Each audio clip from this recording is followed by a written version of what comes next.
Saudara-saudari yang dikasihi oleh Tuhan Yesus Kristus, selamat bertemu kembali dalam program Arus Hayat Voice. Tema kita kali ini adalah menjadi garam bumi. Pembacaan Alkitab diambil dari Injil Matius pasal 5 ayat yang ke-13. Terjemahan langsungnya berbunyi, "Kamu adalah garam bumi. Jika garam itu menjadi tawar, dengan apakah ia diasinkan? Tidak ada lagi gunanya selain dibuang dan diinjak orang." Saudara yang dikasihi oleh Tuhan, bila kita adalah garam, seperti yang disampaikan dalam Injil Matius pasal 5 ayat 13 tadi, berarti kita memiliki pengaruh yang besar atas bumi yang telah diciptakan Allah, agar bumi ini tetap lestari, seperti kondisinya yang semula. Namun, seperti yang telah kita ketahui, bumi yang telah diciptakan Allah ini telah jatuh. Dalam suatu arti, bumi ini telah membusuk dan rusak. Namun dalam hakikinya, dalam unsurnya, garam melakukan fungsi pembunuhan terhadap kuman-kuman perusak dan menyingkirkan kuman-kuman. Setiap dokter dapat memberitahu kita bahwa garam membunuh kuman-kuman, menyingkirkan kerusakan, dan melindungi benda-benda agar tetap dalam kondisi yang semula. Jadi, melalui fungsinya yang membunuh dan melindungi, garam memulihkan bumi kembali kepada kondisi yang semula atau melestarikannya dalam kondisi yang semula. Jadi fungsi garam adalah memelihara apa yang telah diciptakan oleh Allah. Sampai hari ini seluruh bumi menjadi semakin rusak. Kita perlu menggunakan pengaruh kita atas bumi yang rusak ini. Terhadap bumi yang rusak, umat kerajaan sorga adalah unsur yang mencegah bumi dari kerusakan yang penuh. Dalam Matius pasal 5:13 Tuhan berkata, "Kamu adalah garam dunia. Jika garam itu menjadi tawar, dengan apakah ia diasinkan? Tidak ada lagi gunanya selain dibuang dan diinjak orang." Bagi kita, umat kerajaan Allah, menjadi tawar berarti kita telah kehilangan fungsi untuk mengasinkan. Artinya, kita menjadi sama seperti orang dunia. Kita tidak lagi berbeda dengan orang yang tidak percaya. Menjadi sama dengan orang dunia, itu berlawanan dengan hakiki, dengan sifat umat kerajaan yang diwahyukan dalam Matius pasal 5 ayat 3-12. Ini berarti kita tidak lagi miskin di dalam roh. Kita tidak lagi berduka cita atas situasi yang negatif. Kita tidak lagi lemah lembut. Kita tidak lapar dan haus akan keadil benaran. Kita tidak berbelas kasihan. Kita tidak murni hatinya mencari Allah. Kita tidak lagi membuat damai. Kita tidak lagi teraniaya demi kebenaran. Dan kita tidak mau dicela karena Kristus. Oh, saudara-saudara sekalian, ini berarti kita sudah hidup seperti orang dunia. Berjalan seperti orang dunia. Dan berperilaku seperti orang dunia. Jika keadaannya demikian, maka saudara, inilah artinya kita sudah menjadi tawar dan kehilangan fungsinya sebagai garam. Istri Lot merupakan sebuah ilustrasi untuk perkara ini. Ia menjadi tiang garam.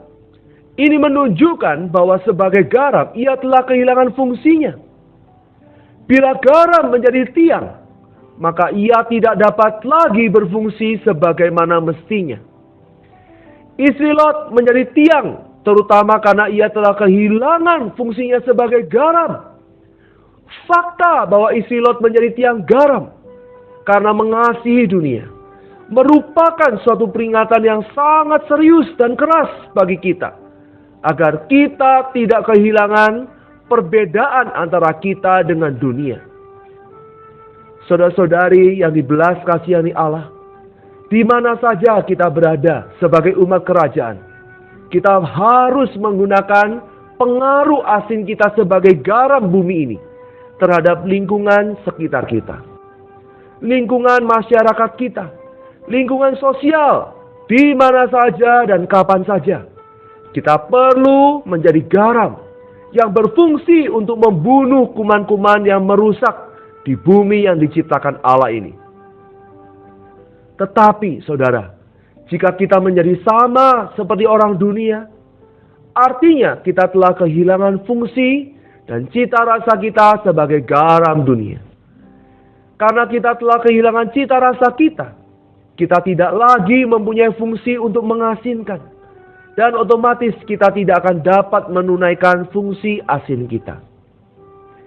Kalau kita mempunyai sifat hakiki umat kerajaan yang disebutkan dalam 9 berkat Matius pasal 5 ayat 3-9. Kita akan menjadi benar-benar asin. Kita akan asin terhadap sanak famili dan teman-teman kita. Bila kita miskin di dalam roh, berduka cita karena keadaan dunia ini, lemah lembut, adil benar, berbelas kasihan, murni hatinya, kita akan mempunyai fungsi yang asin. Kita tidak perlu mencela atau menunjuk kesalahan dan perbuatan salah orang lain. Dengan sendirinya mereka akan menjadi asin oleh karena keberadaan kita, oleh karena kehadiran kita. Ada kalanya orang-orang jahat tertentu akan menyingkir daripada kita, sebab kita begitu asin. Inilah yang dimaksudkan garam membunuh kuman-kuman di bumi yang membusuk dan rusak ini. Kehendak hati Tuhan ialah memulihkan bumi kembali pada kondisinya sebermula. Walaupun kita tidak dapat melihat hal ini pada zaman sekarang, tetapi kita akan melihatnya kelak di zaman yang akan datang. Ketika kerajaan 1000 tahun itu tiba, seluruh bumi akan diasinkan.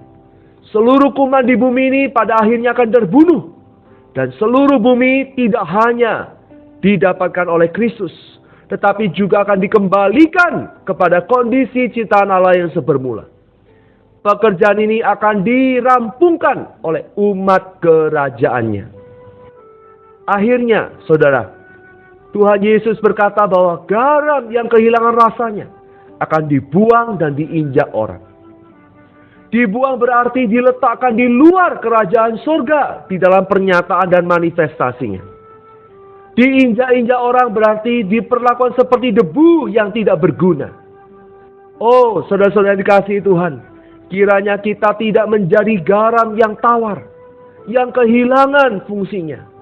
Biarlah kita tetap menjadi garam bumi ini, yang mengasinkan, yang membunuh segala macam kuman dan menyingkirkan segala macam kerusakan. Mari kita berdoa. Tuhan Yesus, terima kasih Engkau menjadikan kami umat kerajaan-Mu. Tuhan, kami adalah garam dunia. Jangan biarkan kami, Tuhan, kehilangan cita rasa kami saat kami di dalam lingkungan dan situasi apapun. Kami rindu menjadi garam yang menyingkirkan kuman-kuman dan segala perusakan, sampai bumi ini dapat dipulihkan kembali pada kondisi yang semula, seperti yang Kau kehendaki. Di dalam nama Tuhan Yesus Kristus kami berdoa dan mengucap syukur. Amin. Demikianlah firman Tuhan. Sampai bertemu di kesempatan berikutnya. Kasih karunia Tuhan Yesus menyertai roh kita. Amin.